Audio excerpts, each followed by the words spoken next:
आप सभी का स्वागत है एक बार फिर से आज के एक बहुत ही महत्वपूर्ण क्लास में। आज के क्लास में हम लोग कवर करने वाले हैं SCERT बुक को। आप सभी को मालूम होगा कि BPSC के तहत जो एग्ज़ाम होने वाला है बिहार में टीचर का, तो उसमें जो सिलेबस रखा गया है वह रखा गया है SCERT बुक को। और इसी क्रम में आज हम लोग 7वें बुक को ख़त्म करने जा रहे हैं। तो 7वां बुक जो आज हम लोग कवर करेंगे वह है सामाजिक, आर्थिक और राजनीतिक जीवन। यह जो बुक है कक्षा 7 के लिए आती है भाग 2 करके। यहाँ पे आप इस फिगर में देख सकते हैं, यही आपका बुक है। और इस बुक में टोटल जो है 12 चैप्टर दिया गया है। तो इस 12 चैप्टर में जितने भी फैक्ट है आपके एग्ज़ाम के लिए दृष्टिकोण से, उसको हम लोग यहाँ पे कवर करेंगे। और साथ में एक्स्ट्रा इसमें जितने भी फैक्ट है जो रिलेटेड है उसको भी हम लोग साथ में कवर करेंगे, ताकि इसके इर्द गिर्द भी क्वेश्चन पूछता है तो आपसे नहीं छूटे। तो चलिए हम वीडियो को शुरू करते हैं। आप सभी को मालूम होगा कि 3 से लेकर 8 तक अगर हम बात करें तो टोटल आपको 15 जो बुक है वह SC SST यानी आपके GK GS के लिए पढ़ना है। तो आज हम लोग 7वें बुक को ख़त्म करने जा रहे हैं। बाकी जो 8 बज जाता है, ऐसे ही धीरे धीरे पूरा कोशिश है कि ख़त्म कर दिया जाए कैसे भी। तो चलिए हम वीडियो को शुरू करते हैं। और सबसे पहले जो यहाँ पे इस बुक में चैप्टर दिया गया है लोकतंत्र में समानता के बारे में, चलिए इसको कवर करते हैं। लोकतंत्र के समानता में देखिए, आपको मालूम होगा गांधी जी गए थे दक्षिण अफ्रीका और इन्होंने भी वहाँ पे अफ्रीकियों से और यहाँ पे अमेरिकियों के बीच में रहकर ये काले गोरे को यहाँ के भेद को मिटाया था। तो लोकतंत्र में समानता के बारे में इनकी भी चर्चा थी जब ये दक्षिण अफ्रीका गए थे। तो आपको मालूम होगा गांधी जी जो दक्षिण अफ्रीका गए थे 1893 में गए थे और फिर 1915 में ये आपके वापस आ गए थे। और ये गए थे कहाँ पे आपको, तो ये देखिए यहाँ पे ये भारत का मैप है। तो यहाँ से ये गए थे डरबन। तो ये डरबन में गए थे। तो यहाँ पे डरबन में इनको बुलावा आया था। ये कंपनी थी वहाँ पे दक्षिण अफ्रीका में, दादा अब्दुल्ला एंड कंपनी। और इसी कंपनी के जो मालिक थे सेठ अब्दुल्ला, और इनके साथ एक मित्र भी थे इस कंपनी में, वह थे अब्दुल करीम झावेरी। तो इन्हीं व्यक्तियों के द्वारा जो है दक्षिण अफ्रीका बुलाया गया था गांधी जी को कि आइए हमारे यहाँ और एक केस हम पे किया है उसको यहाँ पे सुलझाइए। तो यहाँ पे ये केस लड़ने गए थे। जब ये पहुँचे 1893 में दक्षिण अफ्रीका डरबन में, तो वहाँ पे एक बंदरगाह था नटाल बंदरगाह, यहाँ पे पहुँचे। और यहाँ पे इस कंपनी के जो मालिक थे खुद आने आपको सेठ अब्दुल्ला, यहाँ पे इनको रिसीव करने आए थे और फिर ये ले गए थे यहाँ से। तो यहाँ पे जो केस था वो केस क्या था, यहाँ पे केस यही था कि जो शेख अब्दुल्ला थे और एक इनके जो अपोजिट में केस लड़ रहा था वह था हाजी खान सैयद हाजी खान। तो इन्हीं के बीच में केस चल रहा था और यही था कि 40,000 पाउंड का जो है लेन देन था। तो यहाँ पे यह केस चला और इसमें गांधी जीत गए थे। और गांधी जीतने के बाद धीरे धीरे सैयद हाजी खान ने जो है अब शेख अब्दुल्ला को $40,000 पाउंड जो है यहाँ पे धीरे धीरे करके चुका दिया था। तो ये तो था केस।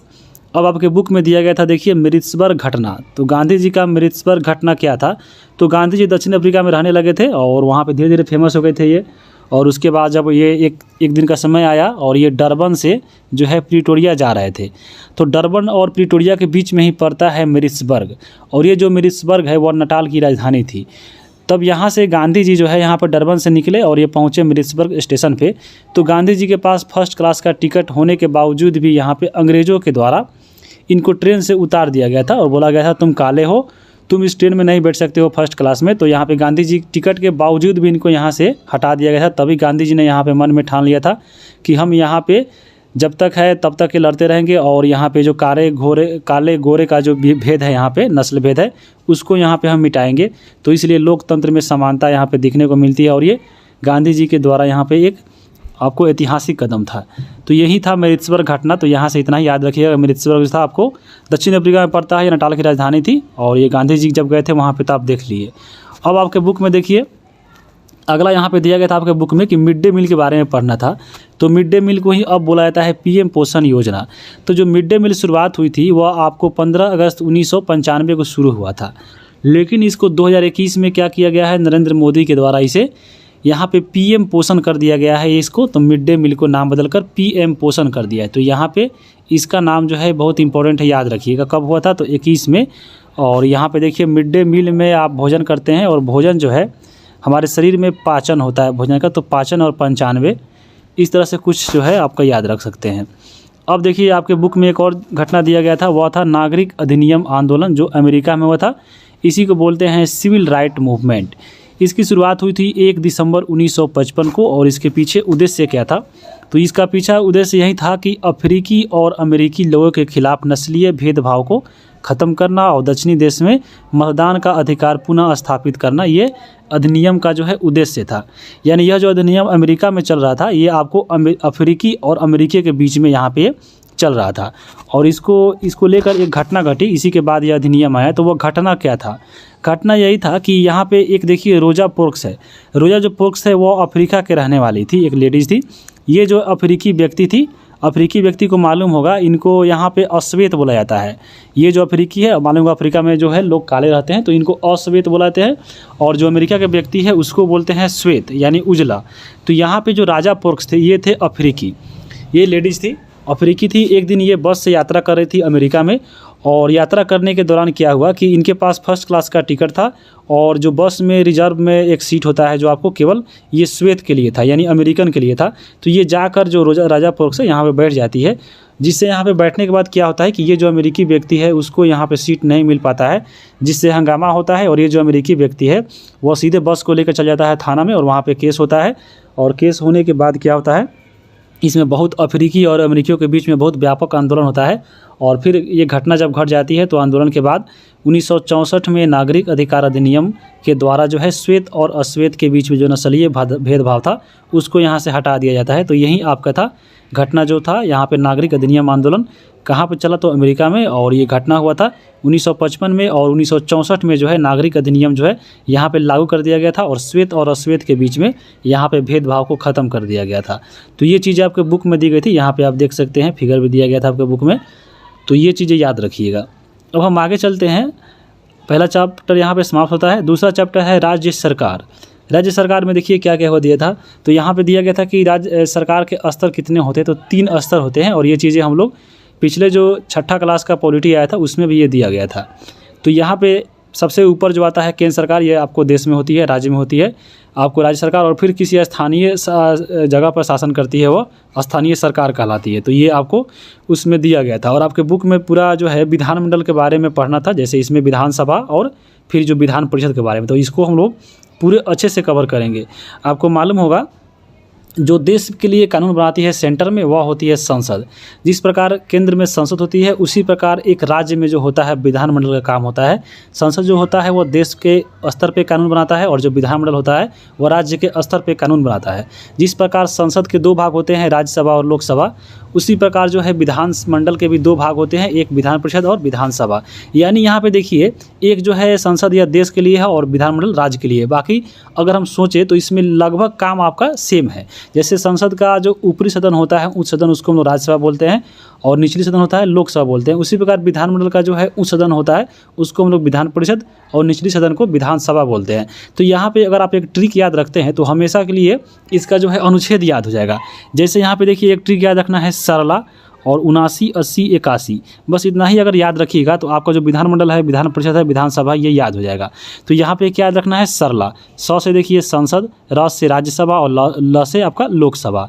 और 79, 80, 81 आपको याद रखिएगा। यानी संसद का अनुच्छेद 79 है, राज्यसभा का 80 है, और लोकसभा का 81 है।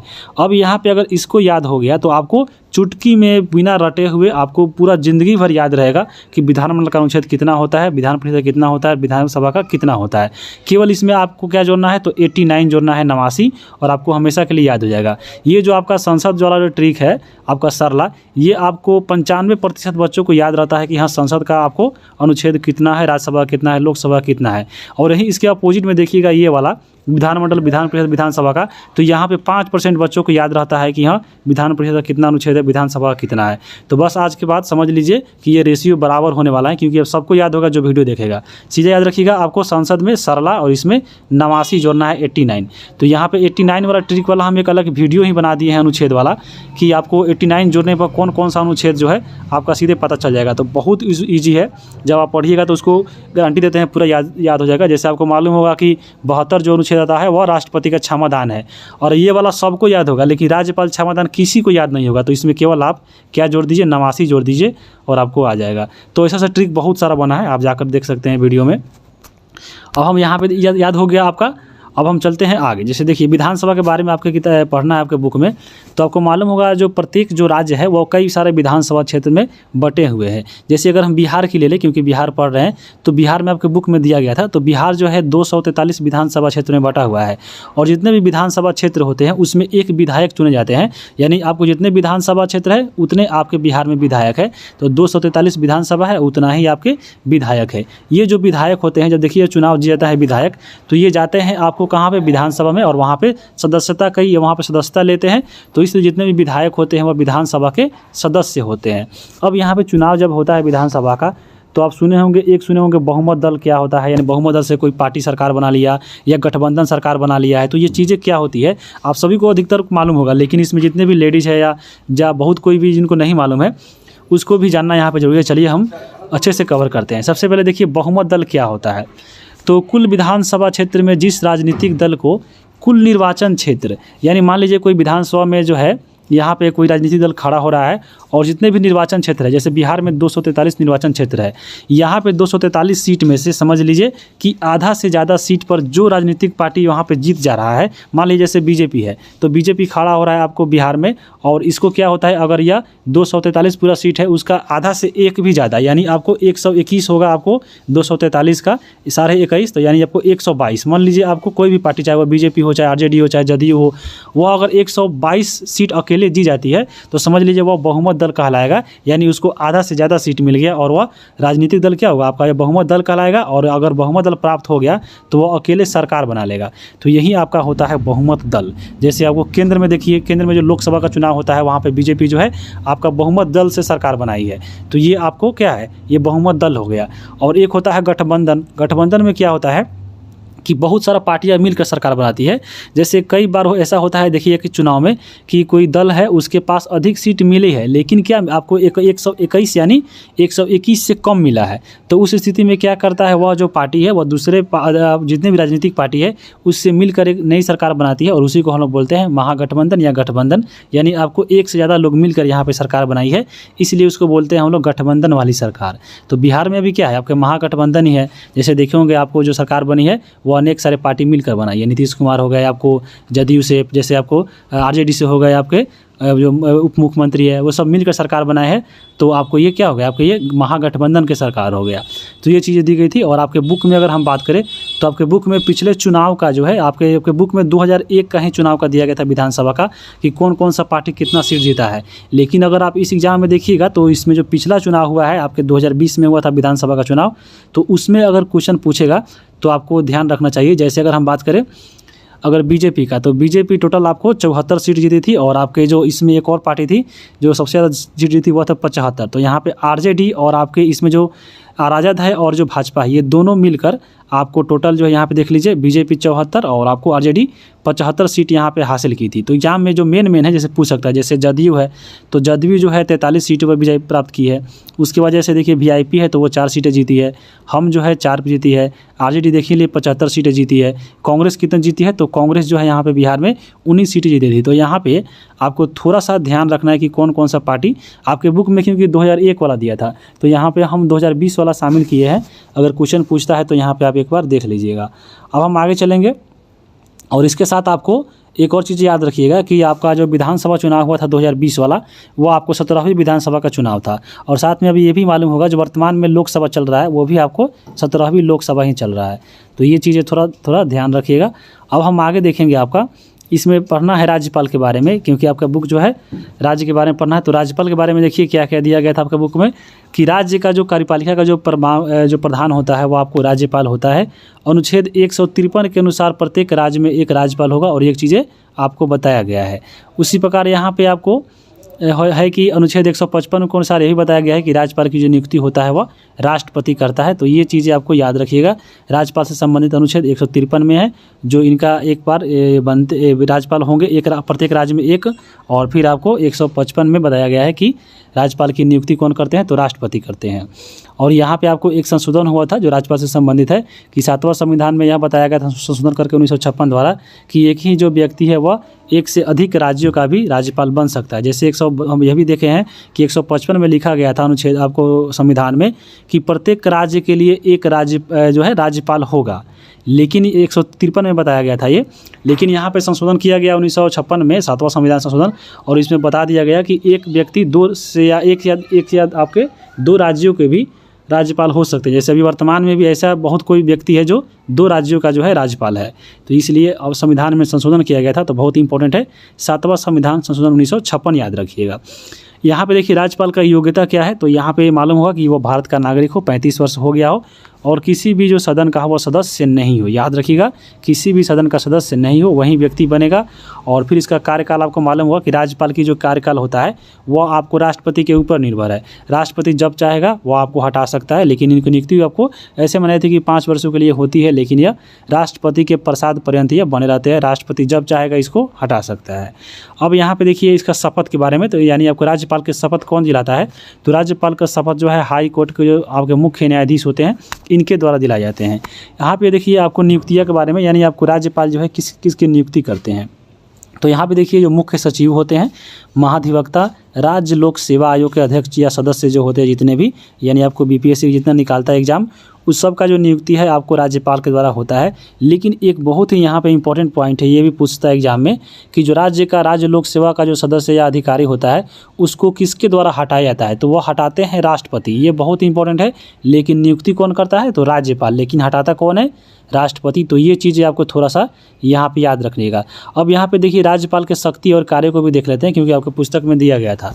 तो राज्यपाल जो होता है वो राज्य का संवैधानिक प्रमुख होता है। जितने भी संवैधानिक देखिएगा आपको नियम बनता है उसमें इसका प्रमुख होता है। यहाँ पे इसका जरूरी होता है आपको जो है विधानमंडल में बनना। उसके बाद देखिए राज्य के समस्त कार्यपालिका का कार्य जो होता है वो राज्यपाल के नाम से ही होता है। राज्यपाल मुख्यमंत्री तथा मुख्यमंत्री की सभा से उसकी मंत्री परिषद के सदस्यों की नियुक्ति करता है। और फिर आपको राज्यपाल राज्य के विश्वविद्यालय के कितने भी होते हैं विश्वविद्यालय उसके कुलाधिपति होते हैं। तो ये चीज़ें इसका जो है शक्ति और कार्य हो गया। अब यहाँ पे देखिए राज्यपाल का यहाँ पे देखिए कुछ अनुच्छेद है। जैसे यहाँ पे अगर हम देखिएगा, पहला अनुच्छेद है 213 और ये है राज्यपाल का अध्यादेश। आप सबको याद होगा, यहाँ पे हम बता रहे हैं कि आपको 90% व्यक्ति को मालूम होगा कि राष्ट्रपति जो अध्यादेश जारी करता है वह कितने अनुच्छेद करता है, तो वह करता है 1, 2, 3 यानी 123।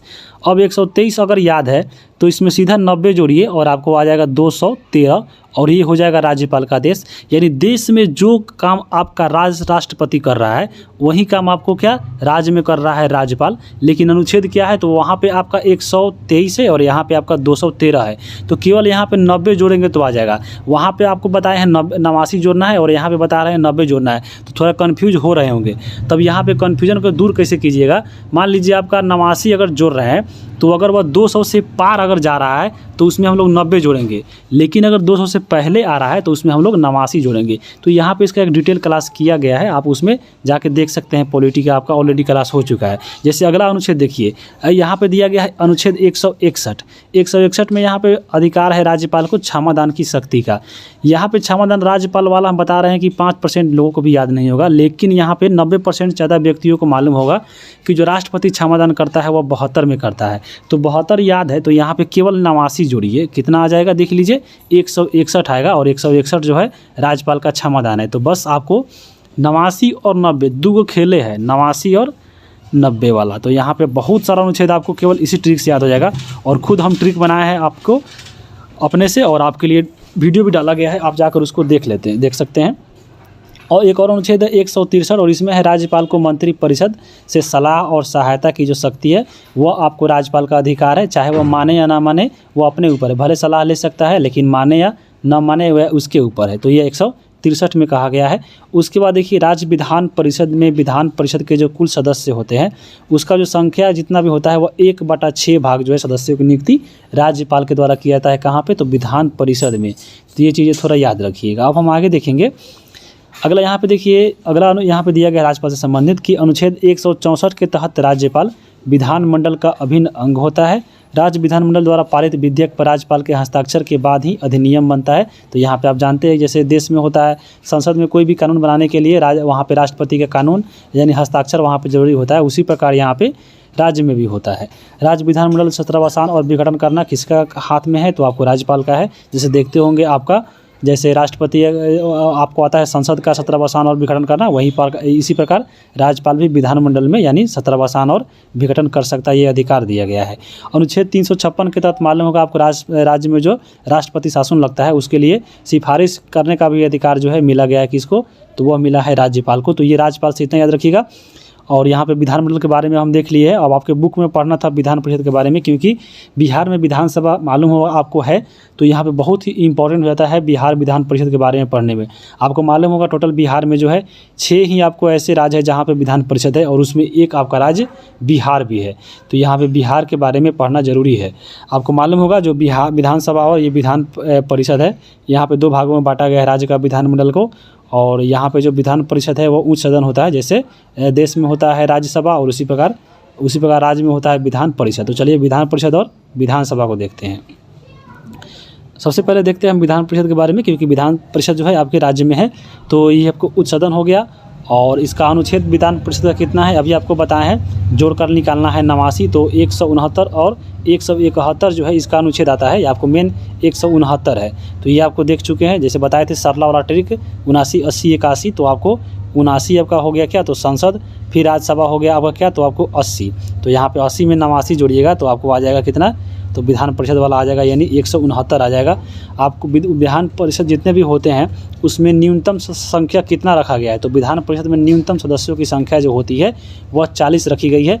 और अधिकतम संख्या कितना होगा? तो अधिकतम संख्या ये बताया गया है कि उस राज्य के विधानसभा के कुल सदस्यों का 1/3 से अधिक नहीं होना चाहिए। तो यहाँ पे याद रखिएगा, जैसे अगर हम बात कर ले बिहार में जितना भी आपका विधानसभा का सीट है उसके जो 1/3 है उससे ज़्यादा जो है आपके विधान परिषद में सदस्य नहीं होगा।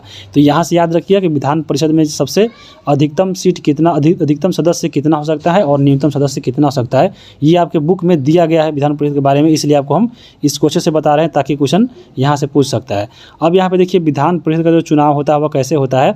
तो अप्रत्यक्ष रूप से, यानी जनता इसमें भाग नहीं लेता है, और यह अनुपातिक प्रतिनिधित्व एकल संक्रमणीय प्रतिनिधित्व द्वारा होता है। और इसका जो कार्यकाल कितना वर्षों का होता है? तो विधान परिषद के सदस्यों का कार्यकाल 6 वर्ष का होता है। लेकिन क्या होता है कि परंतु इसमें प्रत्येक दूसरे साल 1/3 सदस्यों को यहाँ से हटा दिया जाता है। तो ये चीज़ याद रखिएगा। और वर्तमान में देखिए किस किस राज्य में जो है आपके विधान परिषद है? तो तेलंगाना में है, बिहार में है, कर्नाटक में है, उत्तर प्रदेश में है, महाराष्ट्र में है और आंध्र प्रदेश में है।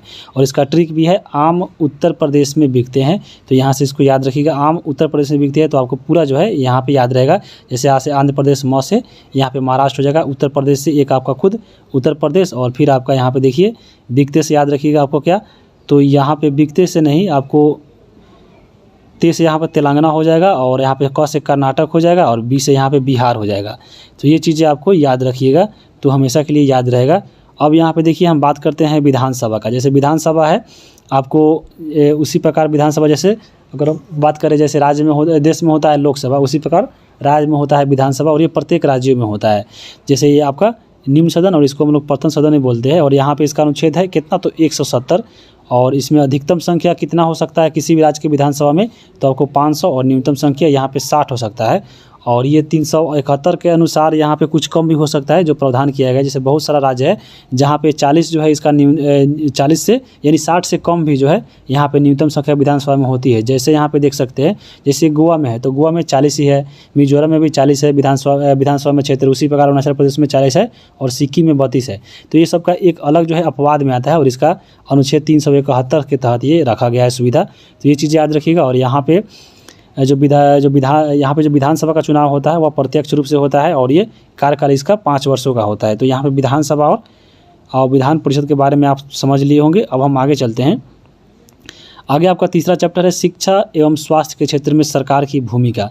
तो यहाँ पे इसमें ज़्यादा पॉइंट नहीं दिया गया था, लेकिन चलिए इसमें जो दिया गया है इंपॉर्टेंट दिया गया है। जैसे इसमें आपके बुक में बिहार के शिक्षा की स्थिति के बारे में दिया गया था। तो बिहार की जो शिक्षा की स्थिति है वो आपको नवीनतम जो इधर आया है आपका डाटा जो अभी चल रहा है 2011 के अनुसार जनगणना, उसके अनुसार हम लोग बात करेंगे। जैसे बिहार में साक्षरता दर कितना है, तो 61.8% बिहार का कुल है, जिसमें पुरुष की साक्षरता दर कितना है, तो 71.2% और महिला का है 51.5%।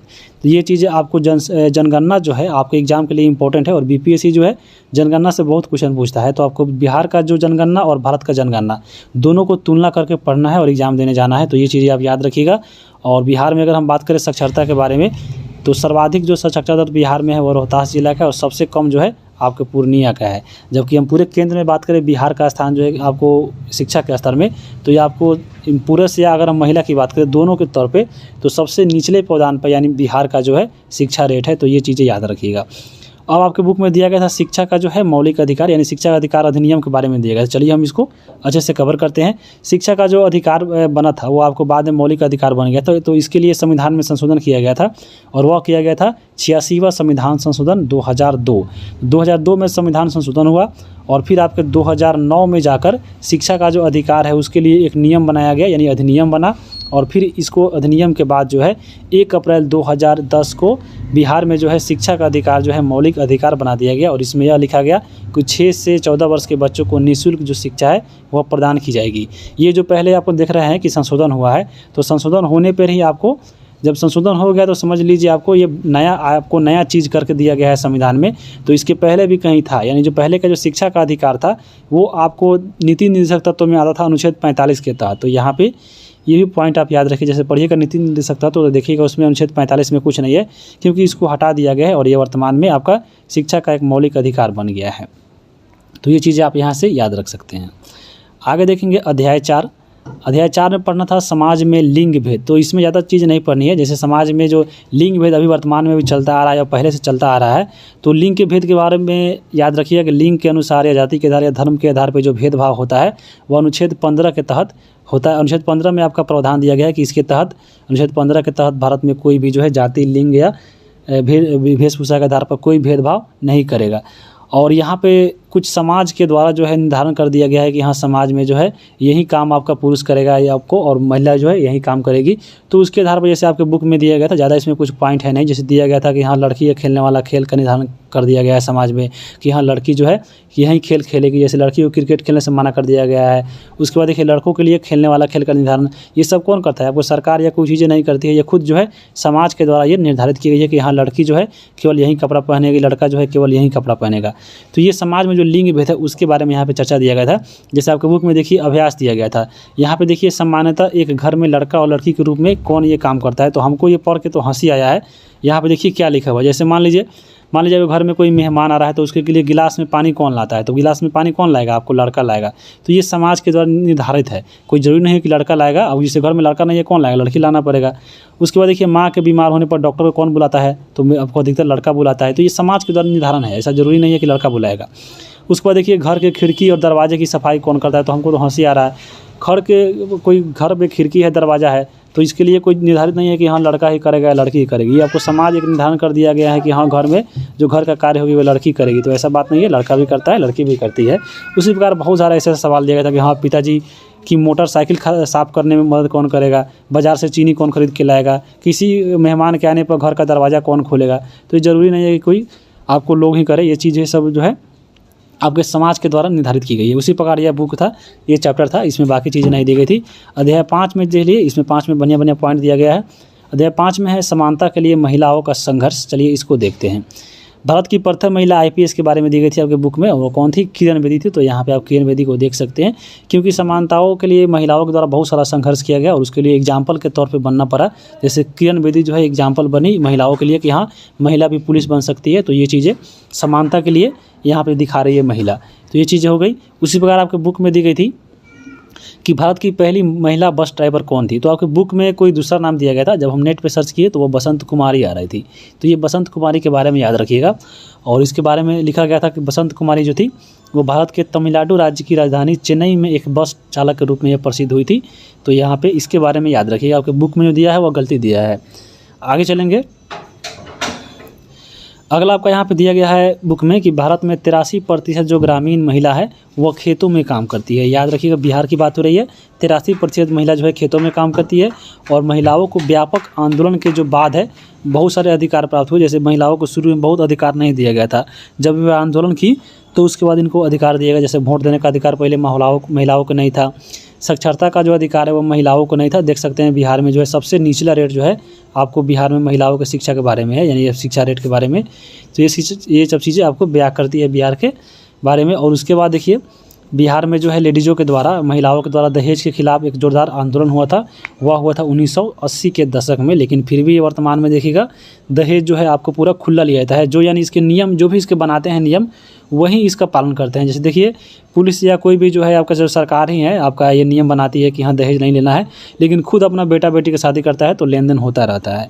उसके बाद देखिए एक और इसमें बुक में दिया गया था कि घरेलू हिंसा के खिलाफ महिलाओं द्वारा आंदोलन करने पर 2006 में जो है घरेलू हिंसा उत्पीड़न कानून पारित हुआ था। तो बहुत इंपॉर्टेंट है, याद रखिए घरेलू हिंसा उत्पीड़न कानून कब बना था, तो 2006 में बना था। यानी घरेलू हिंसा से परेशान होकर, जैसे देखिए घर में महिला लोग जो थी किसी घर में दारू पी के आने पर या किसी बात को लेकर या दहेज नहीं देने पर जलाने या उसको परिताड़ित किया जाता था, तो ये इसके लिए कानून बना 2006 में, जिसको हम लोग बोलते हैं घरेलू हिंसा उत्पीड़न कानून 2006 में आया था। तो यहाँ पे यानी महिलाओं को छेड़छाड़ के चलते, छेड़छाड़ यानी 6 से याद रखिएगा, छेड़छाड़ कीजिएगा उत्पीड़न कीजिएगा तो 6 में यानी 2006 में ही कानून बना था। तो यहाँ पे ऐसे याद रख सकते हैं। आगे हम देखेंगे अब चिपको आंदोलन। आपके बुक में सीधा दे दिया गया था चिपको आंदोलन और एक आपका पोस्टर दे दिया गया था, बाकी चीज़ें जो है उसमें कुछ नहीं दिया गया था। तो चलिए इसके बारे में थोड़ा हम बात करते हैं। जो चिपको जो आंदोलन है यहाँ पे यह पेड़ से संबंधित है। आपका एक उत्तराखंड में जिला था चमोली, यहाँ पे चमोली में पेड़ काटा जा रहा था, तो यहाँ पे जितने भी महिलाएं थी वो पेड़ को ऐसे लिपट के आती थी और वो पेड़ काटने नहीं देती थी। इसमें लेकर बहुत सारा आंदोलन हुआ था और बहुत सारे महिलाओं को यहाँ पे मौत भी हो गई थी, घायल भी हो गई थी। तो यहाँ पे यही चीज़ कहलाती है चिपका आंदोलन। चिपको आंदोलन यानी आपको पेड़ से चिपक जाता था लोग, और यहाँ पे इसकी शुरुआत हुई थी 1973 में। कहाँ पे हुआ था, तो उत्तराखंड के चमोली जिला यहाँ पे शुरू हुआ था। और इसमें नेतृत्वकर्ता कौन थी, जो प्रमुख है, इसमें सबसे प्रमुख नाम आता है सुंदरलाल बहुगुणा का। पूछता भी है कि चिपको आंदोलन के नेतृत्वकर्ता कौन है, तो सुंदरलाल बहुगुणा है।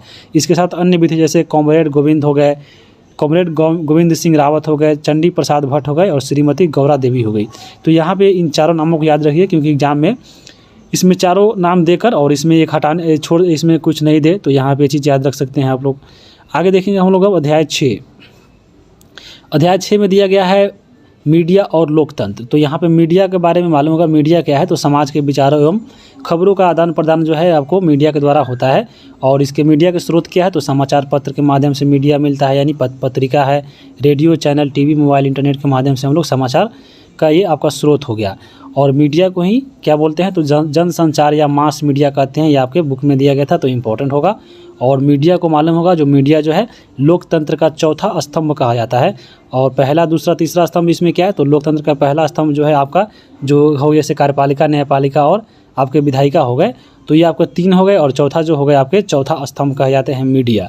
तो यहाँ पे ये मीडिया के बारे में याद रखिएगा। एक और चीज़ आपके बुक में दिया गया था मनरेगा के बारे में। तो चलिए मनरेगा के बारे में पढ़ लेते हैं। मनरेगा जो है इसका फुल फॉर्म दिया गया था, तो एग्जाम में सीधा पूछ सकता है मनरेगा का फुल फॉर्म क्या होता है। तो महात्मा गांधी राष्ट्रीय ग्रामीण गारंटी योजना। ये जो आपका महात्मा गांधी राष्ट्रीय ग्रामीण योजना है, यानी जो मनरेगा है, इसमें क्या होता है, तो इसमें आपको रोज़गार मिलता है गांव में व्यक्तियों को। तो रोज़गार कितने दिनों का मिलता है, तो 100 दिनों का रोज़गार मिलता है। और न्यूनतम मजदूरी कितना रखा गया उसमें, यानी 220 रुपये, यानी एक दिन कमाइएगा तो 220 रुपया जो है आपको मनरेगा की तरह मिलता है। देखिए गांव में जो अभी कोई गांव में काम होता है, जैसे नहर खुदा रहा है, पेड़ लग रहा है या कुछ काम हो रहा है, तो मनरेगा के तहत उसमें काम मिलता है। और उसमें न्यूनतम मजदूरी 220 रुपये रखा गया है और आपको 100 दिन एक व्यक्ति को काम उसमें देता है। लेकिन यहाँ पे देखिए कोई जो मुखिया है अपने पैसा कमाने के लिए यहाँ पे पैसा उठा लेता है दूसरे के नाम पर, और पैसा नहीं देता है और काम भी नहीं देता है। तो ऐसी चीज़ें आपको आम बात है। और इसका शुरुआत हुआ था कब, तो मनरेगा जो शुरुआत हुआ था आपको 2005 में। तो बहुत इंपॉर्टेंट है, यहाँ पे याद रखिएगा। अब हम बात करेंगे मनरेगा के बारे में। एक जो इम्पोर्टेंट दिया गया था आपके बुक में, तो ये जो मनरेगा था आपको 2009 से पहले इसका नाम हुआ करता था नरेगा। तो 2009 में इसको मनरेगा कर दिया, यानी इसको म जोड़कर इसमें आपको क्या कर दिया गया, तो मनरेगा कर दिया गया। तो यहाँ पे इसको याद रखिएगा। अब हम आगे देखेंगे। अगला आपके बुक में दिया गया था कि लोकतंत्र में सभी व्यक्ति को बोलने और अपने विचार रखने की जो है स्वतंत्रता दी गई है, और उसी का फ़ायदा उठाती है आपके मीडिया। और ये जो चीज़ें अधिकार दी गई है तो अनुच्छेद 19 के तहत दी गई, तो ये बहुत इंपॉर्टेंट है, आपको याद रखना है। और एक और चीज़ आपके बुक में दिया गया था अपन समाचार। अपन समाचार का फुल फॉर्म होता है ऑल वुमेन्स न्यूज़ नेटवर्क, तो आपके ये बुक में दिया गया था। और बिहार में एक भयंकर आई थी 2008 में, तो कब आई थी, तो 18 अगस्त को आई थी। तो ये चीज़ें आपको याद रखिएगा। और ये 5वीं क्लास के EVS में भी इसका चर्चा है कि बिहार में बाढ़ कब आया था, तो आपको कब आया था, तो 18 अगस्त 2008 को आया था। आगे हम देखेंगे अध्याय 7 में है विज्ञापन और समझ। तो विज्ञापन आपको मालूम होगा, विज्ञापन में यानी प्रचार करना यानी एडवर्टाइजमेंट। और ये क्या चीज़ होती है, तो एक उत्पाद को बाजार में प्रचलित या अन्य उत्पादों से भिन्न दिखाने के लिए एक ब्रांड नाम दिया जाता है और उसे विशिष्ट पहचान जो है इसके सहायता से मिलती है, इसलिए लोग विज्ञापन कराते हैं। जैसे विज्ञापन के तौर पे आपके बुक में एक चीज़ दिया गया था आपको, इसमें क्रीम के बारे में, जो गोरा होने वाला क्रीम है। तो यहाँ पे बताया गया है गोरा होने वाले क्रीम के बारे में। देखिए कि त्वचा में एक जो है पदार्थ होता है जिसका नाम है मेलेनिन। तो मेलेनिन एक पदार्थ होता है जो हमारे त्वचा को जो है रंग का जो है निर्धारित करता है कि कोई व्यक्ति कितना सांवला है या गोरा है। तो ये निर्धारित करता है हमारे शरीर के अंदर जो होता है मेलेनिन। तो ये जो मेलेनिन होता है यह एक आपको पराबैंगनी किरणों से बचाता है। और मेलेनिन अगर शरीर में आपका ज़्यादा है तो समझ लीजिए आप सांवला है, यानी अगर आप सांवले हैं तो समझ लीजिए आपका जो शरीर में है जो मेलेनिन है वह ज़्यादा है, और जो कम है मेलेनिन उसके शरीर में वो समझ लीजिए वह थोड़ा गोरा है। तो यहाँ पे कोई भी जो आइस क्रीम होता है जब लगाते हैं, फेयर लवली या कोई भी क्रीम हो, फेयर हैंडसम हो, तो वो क्या होता है, वो जो मेलेनिन होता है वो उसको मात्रा को ना ही कम कर सकता है और ना ही बढ़ा सकता है। तो यहाँ पे लोग लगाता क्यों है और लगाने के बाद थोड़ा गोरा क्यों हो जाता है, तो यहाँ पे क्रीम जो याद रखिए, कोई भी आप क्रीम लगा रहे हैं वो मेलेनिन का जो कलर है उसका जो है वो आपको उसको इफेक्ट नहीं पड़ता है, यानी उसको नहीं लगाने से ना कोई फ़ायदा है ना घाटा। फ़ायदा तो है ही नहीं। फ़ायदा इसमें क्या होता है, यानी आप देखते होंगे जब ये मेलेनिन के कलर को जब नहीं बदल रहा है तो लोग गोरा कैसे हो जाता है। तो गोरा इसलिए होता है क्योंकि गोरा होने वाले क्रीमों में एक रसायन होता है जो हमारे चेहरे पे जितने भी बाल होता है, जो सुनहरा बाल होता है, उसको थोड़ा चमकीला कर देता है और कुछ समय के लिए लगता है कि हमारा चेहरा साफ़ हो गया। यही काम करता है क्रीम। याद रखिए क्रीम जो है आपको सुंदर नहीं बनाएगा, क्रीम जो है मेलेनिन की वजह से सुंदर बनिएगा। अगर शरीर में आपका मेलेनिन कम है तो समझ लीजिए आप थोड़ा क्या है, आपका वाइट कलर है। ये चीज़ याद रखिएगा। अब हम आगे देखेंगे अध्याय 8। अध्याय 8 में आपको कुछ नहीं दिया गया था, आसपास के बाज़ार के बारे में दिया गया था कि यहाँ बाज़ार है। जैसे दिया गया था कि यहाँ गांव की दुकान है, गांव की दुकान में क्या सामान मिलता है, कीमत कितना रहता है।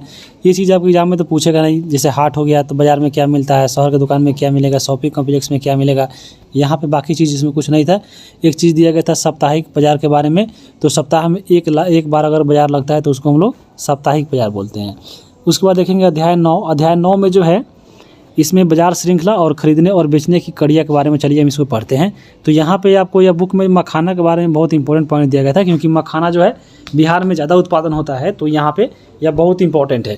तो मखाना की अगर हम बात करें तो मखाना जो है तालाब में उपजता है, यानी आपको तालाब में उपजने वाला यह एक जलीय उत्पाद है। और भारत का जो 85% मखाना उत्पादन होता है वो बिहार में ही होता है, तो बहुत इंपॉर्टेंट है।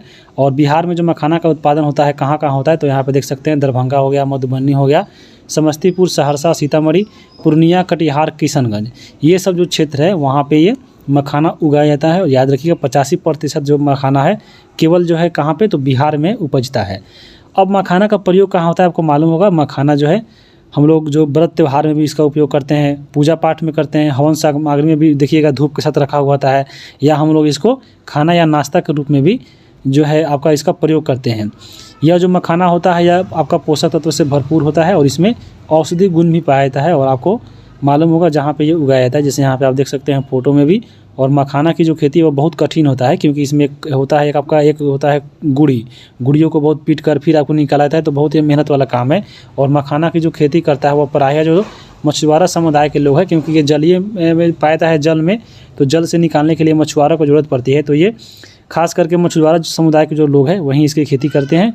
और गुड़ी से मखाना, जो गुड़ी मखाना होता है, एक होता है गुड़ी मखाना का जो कच्चा फल होता है उसी को हम लोग गुड़ी बोलते हैं, और इसी गुड़ी से जो है मखाना बनता है। तो ये आप मखाना देख सकते हैं, मखाना से जो है आपके बुक में इतना पॉइंट दिया गया था। अब आगे चलेंगे हम लोग, चलो मंडी घूमने। यहाँ पे चले मंडी घूमने है अध्याय 10। यहाँ पे बहुत ही ज़्यादा इंपॉर्टेंट पॉइंट दिया गया है और ये आपको देख कर ही जाना है एग्जाम में। जैसे देखिए इसमें दिया गया था कि चावल जो है बिहार का प्रमुख खदान है, आपको मालूम भी होगा। और आपके बुक में दिया गया था MSP यानी आपको मिनिमम सपोर्ट प्राइस के बारे में दिया गया था। तो MSP क्या होता है, यानी न्यूनतम प्रणाली क्या होता है, तो यह मूल्य जो है आपका जो MSP जो निर्धारित होती है सरकार द्वारा करती है, यानी यह मूल्य फसल के लिए सरकार के द्वारा किसानों के हित में देखते हुए निर्धारित की जाती है, वह आपका होती है MSP। यहाँ पे यह फसल के लिए की जाती है, किसके द्वारा, तो सरकार के द्वारा।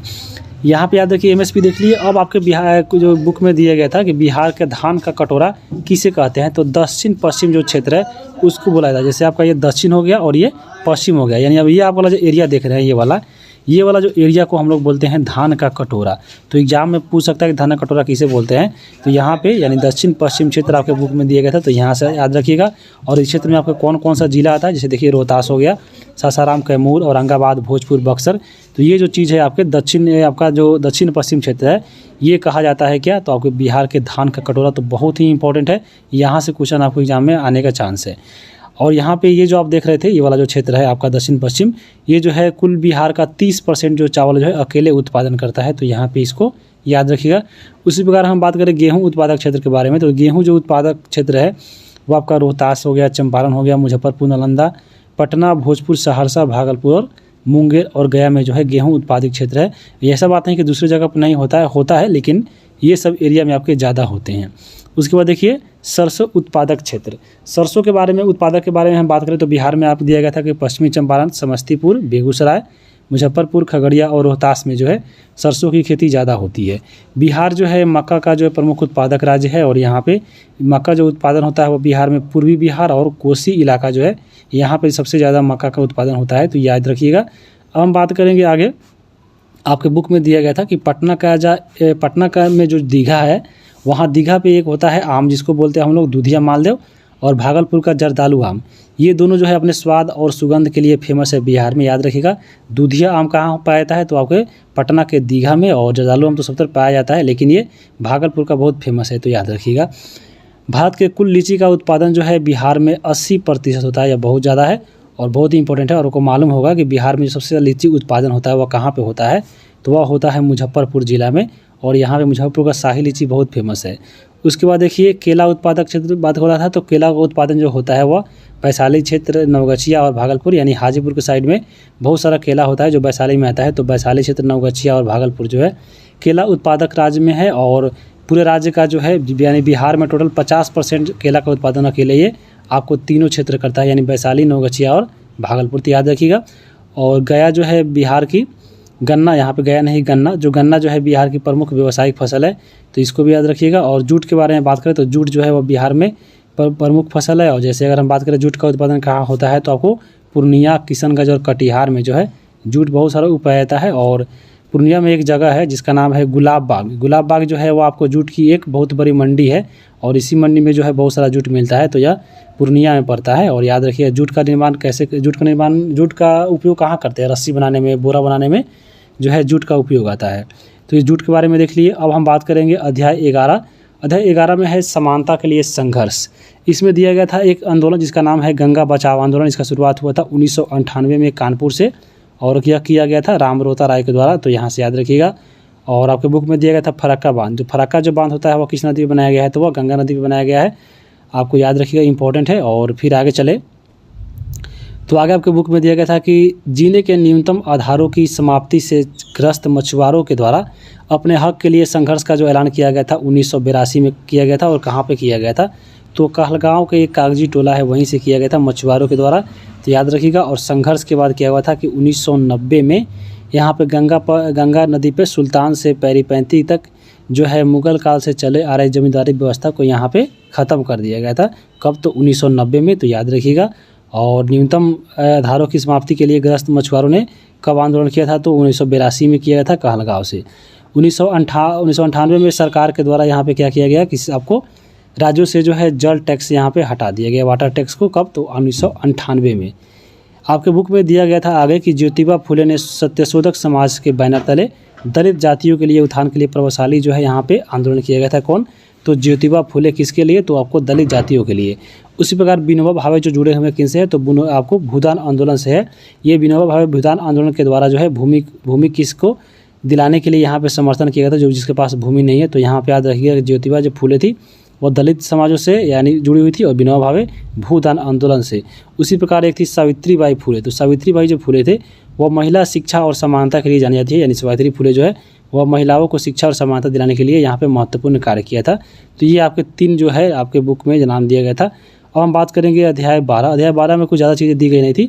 यहाँ पे आपको सड़क सुरक्षा के बारे में दिया गया था कि सड़क पर सुरक्षा कैसे होती है, किस तरफ चलना चाहिए, क्या देखकर क्या इशारा होता है। जैसे आपका उसमें इंडिकेटर देखकर, जैसे पहला देखिए आपके समझ लीजिए कहीं पे अगर ऐसा चिन्ह दिख रहा है तो समझ लीजिए आपका जो है रास्ता दीजिए, यानी आपको रास्ता मांग रहा है। ऐसे दिखा रहा है तो समझ लीजिए आपको रास्ता यानी गिव वे का प्रतीक है। अगर आपको देखिए ऐसा अगर फिगर है तो ये आपको बताता है कि यह जो आपका रोड है वह एक दिशा मार्ग है, यानी ये 1 वे ट्रैफिक है। 1 वे ट्रैफिक में से देखिए यानी आपको इसमें केवल ये तीर दिखाई दे रहा है, यानी यह जो रास्ता है वह केवल इधर जाएगा, इधर आपको जाने के लिए नहीं है। तो ये चीज़ें हो गई आपका एक दिशा मार्ग यानी 1 वे ट्रैफिक। उसी प्रकार देखिए यहाँ पे बैलगाड़ियों का आना मना है, यानी आपको ऐसे कर दिया और इसको काट दिया, यानी यह मना है। यानी इसके बीच में दिया है बैलगाड़ी, तो बैलगाड़ी मना है। अगर इसमें सिगरेट देता है तो समझ लीजिए आपको सिगरेट पीना मना है। मोबाइल देता है तो समझ लीजिए मोबाइल चलाना मना है। तो वो काट रहा है तो समझ लीजिए मना है। जैसे देखिए अगला जो फिगर है 4 नंबर, ऐसे गोल कर दिया है और आपको बीच में काट दिया है और ऐसे करा है, यानी आपको इधर जो मुड़ना है वो मना है, आपको ऐसे नहीं मुड़ सकते हैं। उसी प्रकार अगर देखिए आपको राइट साइड नहीं यहाँ पे मुड़ सकते हैं। ये चीज़ें आपको निर्देशित करता है रोड पे, तो समझ लीजिए बाएं रह कर चलना अनिवार्य, यानी आपको रोड के बाईं तरफ चलना है। उस पर देखिए यहाँ पे लिख दिया अनिवार्य साइकिल मार्ग। अगर यहाँ पे साइकिल यहाँ पे केवल जा सकता है, यहाँ पे ऐसे अगर गोल कर देता, ऐसे काट देता तो यहाँ पे ये साइकिल इसमें नहीं जाता। यहाँ पे देखिए आपको इधर घूम रहा है बाएं तरफ, यानी बायां मुड़ गया। उसी प्रकार यहाँ पे देखिए ये बाएं घुमावदार, यहाँ से जाकर घूम जा रहा है तो ये बायां घुमावदार हो गया। तो ये आपको सिंपल चीज़ है। जैसे देखिए यहाँ पे जैसे बनाया है ये शंकरा पुल का फिगर है, जैसे यहाँ पे देखिए इसे बना दिया और ये शंकरा मतलब ये पतला पुल है। यहाँ पे देखिए आपको ऐसा बना रहा है, यानी आदमी काम कर रहा है। तो ये सब चीज़ें जो है बहुत बेसिक है, थोड़ा थोड़ा देख लीजिएगा आपको याद हो जाएगा। तो आपको यहाँ पे देख लिए जैसे, तो यहाँ पे आपको ये समाप्त होता है। 12 चैप्टर था, आपको आखिरी चैप्टर था ये और समाप्त हो गया है। वीडियो कैसा लगा है कमेंट करके बताना है। चैनल पे नए हैं तो सब्सक्राइब कर लीजिए आगे आने वाले वीडियो के लिए। और PDF लेना है तो आप टेलीग्राम से जाकर जुड़ जाइए, स्टूडेंट जेलखाना, और सर्च कीजिए। और वहाँ पे जो नंबर दिया गया है 94 70 80 29 31, आप इस पर मैसेज कर सकते हैं व्हाट्सएप पे। और आपके पास जो भी इन्फॉर्मेशन जा रहा है इसी नंबर से जाएगा। अगर आपके पास दूसरे नंबर से कॉल या आपको PDF के लिए कुछ भी बोला जा रहा है तो समझ लीजिए वहाँ पे आपके साथ दूसरा भी हो सकता है। ये जो आपका ऑफिशियल नंबर है केवल यही है 94 70 80 29 31। जितने भी मैसेज या कुछ भी जाएगा ये आपको मेरे तरफ से जाएगा। अगर आपको दूसरा कोई मैसेज कर रहा है दूसरे नंबर से तो समझ लीजिए वहाँ पे हम नहीं है, आपका दूसरा कोई भी हो सकता है। तो यही आपका ऑफिशियल नंबर है। जो भी चीज़ होगा इसी से होगा, हमसे बात होगा या आपको कॉल होगा या आपका मैसेज जाएगा, ये इसी से जाएगा। अनदर नंबर से जाता है तो समझ लीजिए आपके साथ कहीं नंबर से दूसरा कोई कॉल कर रहा है या दूसरा कोई मैसेज कर रहा है। तो ये चीज़ें आपको थोड़ा ध्यान रखिएगा। वीडियो कैसा लगा कमेंट करके जरूर बताइएगा। चैनल पर नए हैं तो सब्सक्राइब कर लीजिए आगे आने वाले वीडियो देखने के लिए। वीडियो देखने के लिए आप सभी को बहुत बहुत धन्यवाद।